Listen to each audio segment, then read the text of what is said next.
भगवान राम की नगरी है अयोध्या। यहाँ कण कण में भगवान राम का वास है। अयोध्या नगरी में करीब 8000 मठ मंदिर हैं। अयोध्या नगरी के हर मंदिर की अपनी अलग अलग मान्यता और परंपराएं हैं। आज हम आपको भगवान राम की नगरी अयोध्या में बने ऐसे ही एक दिव्य शिव मंदिर का दर्शन कराने जा रहे हैं, जिसकी स्थापना श्री राम के पुत्र कुश ने की थी। कहते हैं कि त्रेता युग में भगवान राम अपने राज्य को अपने पुत्रों सहित सभी भाइयों के पुत्रों में बांट कर चले गए। कुशावर्त का राज्य कुश जी को मिला। एक बार कुश जी का मन अयोध्या धाम का दर्शन और सरयू में स्नान का हुआ। तब वे यहाँ आए।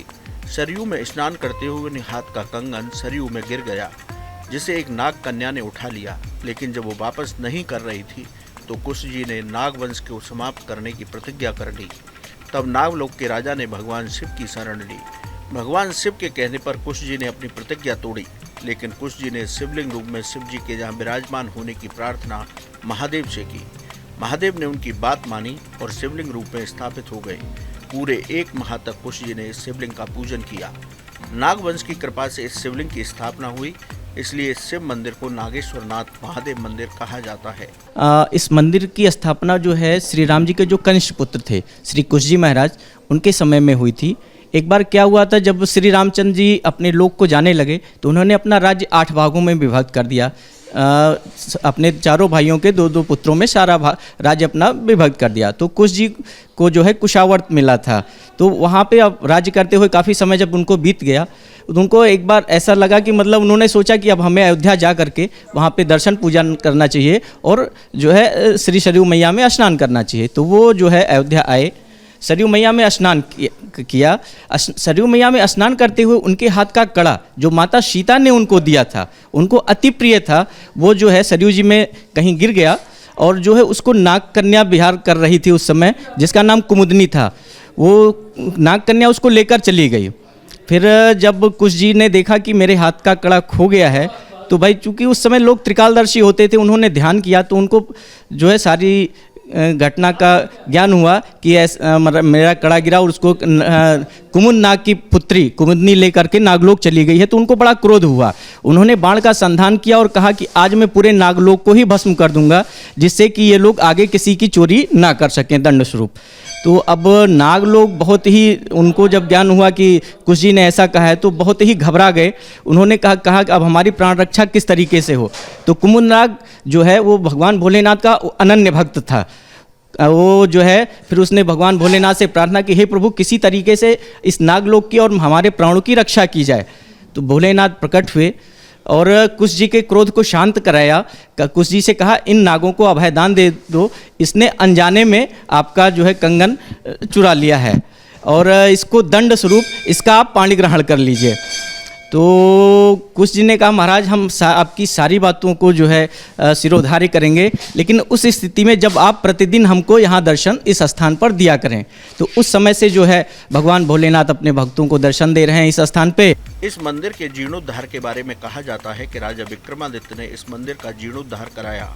मंदिर के पुजारी के मुताबिक एक बार यहाँ राजा विक्रमादित्य आए। उन्होंने इस वीरान जगह को देखा, तब उन्हें पता चला कि ये भगवान राम की जन्मस्थली है। उन्होंने यहाँ जगह जगह खुदाई करवाई, उनमें अनेक शिवलिंग धरती से प्रकट हुए। उन्होंने इन स्थानों पर मंदिरों की स्थापना कराई। कालांतर में जब ऐसा हुआ कि भाई अयोध्या कई बार बसी और उजड़ी है ना, तो कालांतर में एक बार जब विक्रमादित्य जी का राज्य था, ऐसा अयोध्या पूरी वीरान सी हो गई, सब जमींदोज हो गया। ऐसे विक्रमादित्य जी आखेट करते हुए, ऐसे भ्रमण करते हुए यहाँ पर सरयू किनारे आ गए। तो उन्होंने वो क्या देखते हैं, एक काला कलूटा सा व्यक्ति घोड़े पर सवार आ रहा है। वो आया, उतर करके उसने अपने घोड़े को रोका और जाकर के सरयू जी में स्नान किया। और वहाँ से जब वो बाहर आया तो बिल्कुल देव स्वरूप जो है उसका रंग रूप हो गया। तो बड़े आश्चर्य में आ गए। प्रणाम किया उन्होंने उस पुरुष को और कहा हे प्रभु आप कौन हैं, अभी आप जिस स्वरूप में आए थे आपका स्वरूप तो बिल्कुल से बदल गया है। तो उन्होंने कहा हे राजन मैं जो है तीर्थराज प्रयाग हूँ। मेरे जो भी भक्त आते हैं सारा जो मतलब साल भर का यहाँ पर लोग अपना पाप पुण्य छोड़ के जाते हैं हमारे पास, वो से हम काले हो जाते हैं उस पाप के प्रभाव से। तो और आज रामनवमी का दिन है, आज भगवान राम के प्राकट्योत्सव का दिन है। आज इस सरयू पावन सरयू में स्नान करने से मेरे सारे पाप धुल जाते हैं और मैं पुनः अपने पूर्ण रूप को प्राप्त हो जाता हूँ। तो वो कहे महाराज ये स्थान कौन सा है? कहे ये अयोध्या नगरी है और ये सरयू मैया हैं। तो कहे यहाँ तो सब कुछ वीरान है। तो उन्होंने कहा कि हे राजन आप आगे जाइए, आपको सरयू तट पर एक गौ माता मिलेंगी। वो गौ माता जहाँ पर आपको दूध गिराती जाएं वहाँ आप उत्खनन कराइए, उस मंदिर का नाम भी आपको मिल जाएगा और जो है वो स्थान भी मिलता जाएगा। तो इस प्रकार से राजा विक्रमादित्य जी ने जहाँ जहाँ वो गौ माता के दर्शन हुए, वो जहाँ जहाँ जाती गई स्थान के साथ उन्होंने उत्खनन कराया और एक प्रकार से पूरी अयोध्या का पुनर्निर्माण कराया। इस मंदिर का वास्तुशिल्प अनूठा है। 32 पुतलियों से बना ये मंदिर हनुमानगढ़ी और राम जन्मस्थली की तरह बना है, यानी इन तीनों मंदिर की बनावट और वास्तुशिल्प एक सा है। कहते हैं कि अयोध्या धाम की यात्रा हनुमानगढ़ी और नागेश्वर नाथ महादेव का दर्शन किए बिना पूरी नहीं होती। यही वजह है इस मंदिर में लगातार भक्तों का तांता लगा रहता है। मंदिर में आए भक्त नागेश्वर नाथ महादेव का जलाभिषेक करते हैं, उनकी मनोकामना पूरी होती है।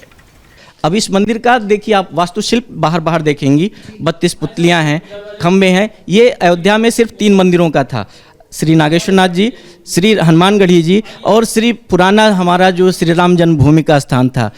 इस प्रकरण का जो है श्री सुप्रीम कोर्ट में जो साक्ष्य प्रस्तुत किए गए हैं उसमें भी वर्णन है। ये पुराणों में लिखा हुआ है, अयोध्या दर्शन में यदि आप नागेश्वर नाथ जी के दर्शन न किए जाएं, आप बार बार आइए, सैकड़ों बार अयोध्या में बाकी मंदिरों के दर्शन कीजिए, अगर इनके दर्शन नहीं होते हैं तो आपकी यात्रा अधूरी मानी जाती है।